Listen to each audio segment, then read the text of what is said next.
Hey bro, what are we doing today? We're making beer. Cool, what kind of beer? We're making the peachy ring sting. Cool. What's going on, guys? CH and Maury, Homebrew for Life. Before we go any further, we want to give a shout out to, we just hit 5,000 subscribers. Thank you so much to whoever has subscribed.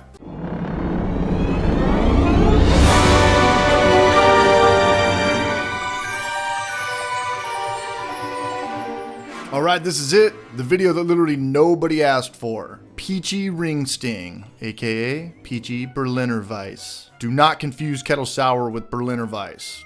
Kettle Souring is the process, and Berliner Weiss is the style. Kettle Sour is a quick sour. See, traditional sours could take months, even up to a year, but a Kettle Sour can be made in a matter of a couple of days. 1 year is way too long to wait for a beer. I don't care how good it is. You and me and you, who knows if we're even gonna be around in a year. We gotta start living our lives now. What produces the sour, you ask? Lactobacillus, not to be confused with lactose. What we got here is a bacteria that converts sugars into lactic acid. More on this later. Here's a disclaimer. This brewing style isn't for little wussy boys. You're gonna need temp control for the lactobacillus. We're gonna elaborate more on that later. You will understand everything there is to know about life by the end of this video. We're gonna use the grainfather brew system for this video, solely to help with the temp control, but there's 1,000 ways to DIY this. Let us know if you want us to make a DIY video on keeping your kettle around 90 degrees for a day. Lastly, this video is gonna have a lot of voiceover. See, we were way too hungover to remember our lines and be in front of camera this day. I can always tell when Maury starts wheezing way too much. Once he starts wheezing like the landlord from Kingpin, we gotta go with voiceover. Strains of LACTOBACILLUS, GoodBelly, ferments well at around 95 degrees.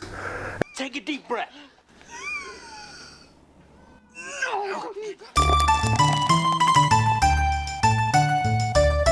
All right, so let's talk about the beer. A peach Berliner Weiss. We're gonna do a 5-gallon batch. And real quick, all ingredients and step-by-step instructions will be in the description below. So generally, this is a lower alcohol beer. We're gonna be shooting about 4.5% alcohol by volume, so about 1.044 original gravity should suit us well. The good thing about 4.5% beers is you could literally drink them all day and not bloat at dinner. Where 7 or 8 IPAs in the daytime can leave you with a lot of apologies to give in the morning. I, myself, am a bottled water sommelier, and typically I just use tap water for IPAs. Since where we live, it's got hard water. That's good for the IPA style, but for this style, I'm gonna hit the filtered machine, because this is the best water money can buy. For a 5-gallon batch of beer, I'm gonna go ahead and snag 10 gallons. Now let's fill up our grainfather or our mash tun with 4 gallons of water. Skate or die. We wanna shoot for 152 degree mash. So let's get our mash water up to 160, and our room temperature grains will cool it down to 152. All right, the grains situation. 6 pounds 2-row. This is probably the easiest grain to come by. 3 pounds wheat malt, a very German style. It's gonna look like a hef with all that wheat in there. Very cloudy. No need to use gelatin or Irish moss for this recipe. Let's go ahead and weigh out 5 ounces of acidulated malt.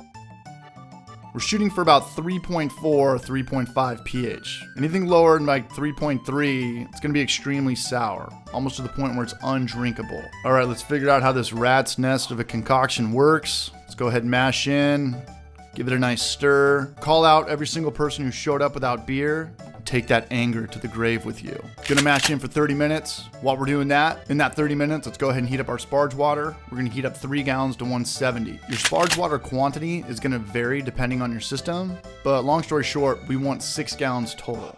We're gonna burn off 1 gallon for a 60-minute boil. It's gonna leave us with 5 gallons of wort. Sparge, sparge, sparge. All right, now we're gonna bring to a boil for about 5 to 10 minutes just to kill off any bacteria before we pitch our lactobacillus. So bring it to a boil for a couple minutes. I know I said 5 to 10 minutes in the last part, but no. Yeah, maybe on a commercial batch or a bigger batch, but this is only a 5-gallon batch. And the longer we boil, the more wort we lose. Honestly, get to the boil, chug a beer, maybe hit the head, and then instantly kill it and start chilling. I don't use a pre-chiller for this part. We're not chilling to 70. I just go off groundwater. All we're doing is killing off anything that might throw off our lactobacillus. We're just giving it a fresh chance, an easy playing field, the first day of junior high. I know people throw in lactobacillus anywhere from about 90 to 120 degrees Fahrenheit, but this is just the way we do it. We're just shooting for around 95-ish. All right, Maury, break it down for us.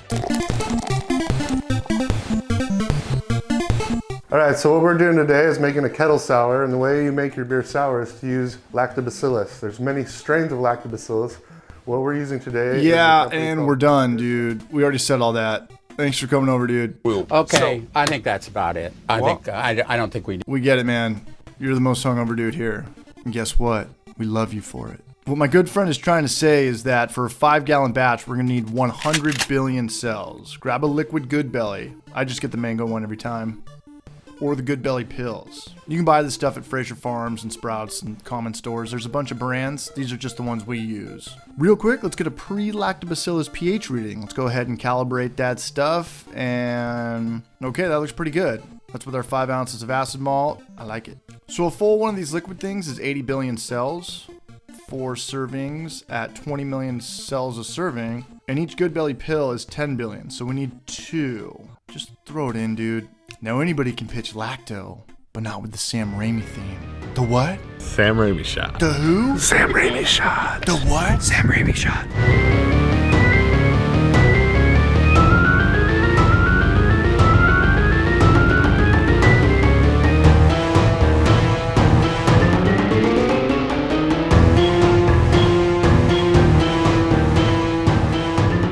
Stop. Why are you doing that? Sam Raimi shot.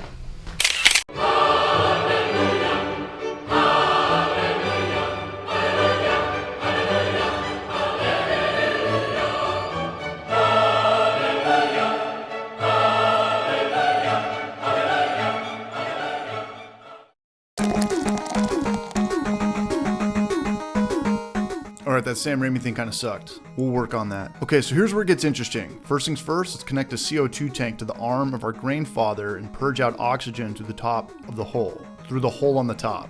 Now let's go ahead and saran wrap it and make it airtight. So again, we have the grainfather with built-in temp control to keep our wort with lactobacillus at about 96 degrees for 16 hours. And let us know if you want us to make a DIY video on how to keep your wort hot enough for 16 hours. In short, I do it with a space heater, an unplugged fridge, and my Inkbird temp control.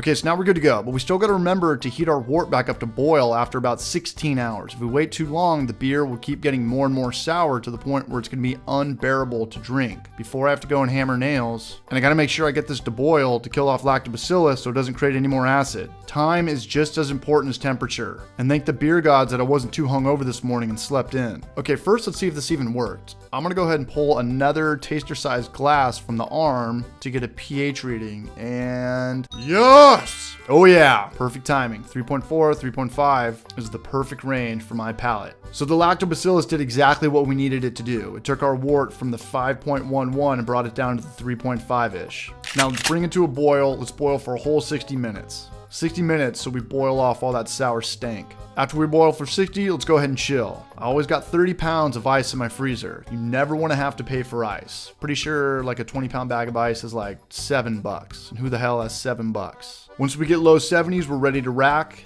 Check our OG gravity and pitch our yeast. Gravity looks about 1.042, maybe 4.3, which is kind of low, but hopefully with the peach puree, the yeast will eat that sugar, crank it up a notch. As for the yeast, we're gonna go ahead and use San Diego Super Yeast, aka White Lab 090. Now let's keep it at room temperature for 5 days. Go ahead and check on our investment from time to time to make sure it's all ass and titties in the airlock.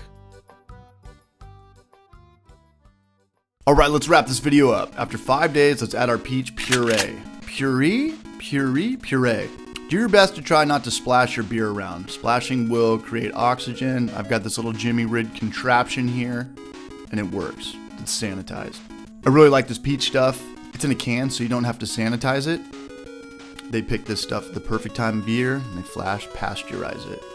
Okay, let's go ahead and let this sit for another 5 days. Now, after 5 days, let's grab our final gravity reading and keg it off. Okay, so 1.007. Okay, so about 4.6 alcohol by volume. In the meantime, we have a video on how to force carbonate if you want to watch. We actually have a ton of videos you might like or hate. Some of our content might make you feel good. Some of our content might make you feel bad. Now, the moment we've been waiting for.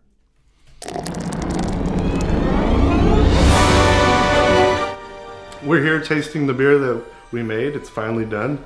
It was a long wait. We're finally here. It's a good tasting beer. The peach really comes through. It's candy-like.